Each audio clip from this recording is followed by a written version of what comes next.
সকালবেলা আমাদের special vehicle checking যখন চলে, ভেহিকেল চেকিং চলা অবস্থায় এসআই ফ্রান্সিস সালাম অ্যান্ড এসআই মদন সরকার দাদা যখন চেকিংয়ের সময় একটা গাড়িকে যখন সিগন্যাল দেয়, গাড়িটা তখন হাইওয়ের উপরে মহাদেব টেলাতে গাড়িটা সিগন্যাল না মেরে খুব স্পিডে টুয়ার্ড চাম্পাওয়ার ওটা রওনা দেয়, তখন গাড়িটাকে চেস করতে শুরু করে এবং গাড়িটাকে কী করে এখানে যে ভেটেনারির কাছে চেয়ারমা ভেটেনারির কাছে তখন গাড়িটাকে পায়, ততক্ষণে গাড়ির ড্রাইভার গাড়ি ছেড়ে পালিয়ে যায়।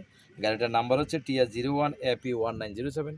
গাড়িটাকে আমরা যখন সার্চ করি খুব ভালোভাবে আমাদের আমাদের যে ফ্রান্সিস এবং মদনের টিম যখন সার্চ করে দেখা যাচ্ছে এখানের মধ্যে সেপারেট একটা চেম্বার বানিয়ে দেওয়া হয়েছে, আর্টিফিশিয়াল চেম্বার, যেটা নর্মালি ওই গাড়িতে থাকে না। ওই চেম্বারটার থেকে যখন প্লেট খুলে দেখা যাচ্ছে, খোলার আগ মুহূর্তে আমাদের যখন এখানে সাসপেক্টেড এখানে ড্রাই গাঞ্জা বলে মনে হচ্ছিল, আমরা অ্যাকর্ডিংলি হায়ার অথরিটিকে জানাই এবং সিভিল অ্যাডমিনিস্ট্রেশনকে জানিয়ে আমাদের আমাদের একজনই ম্যাজিস্ট্রেট সাহেব এসেছেন, ওনার উপস্থিতিতে আমরা এগুলো চেক করার পরে টোটাল 47 প্যাকেটে total 96.5 KG 96.5 KG suspected to be dry ganja, যেটা আমাদের কিক টেস্ট অলমোস্ট প্রুফ পাওয়া গেছে।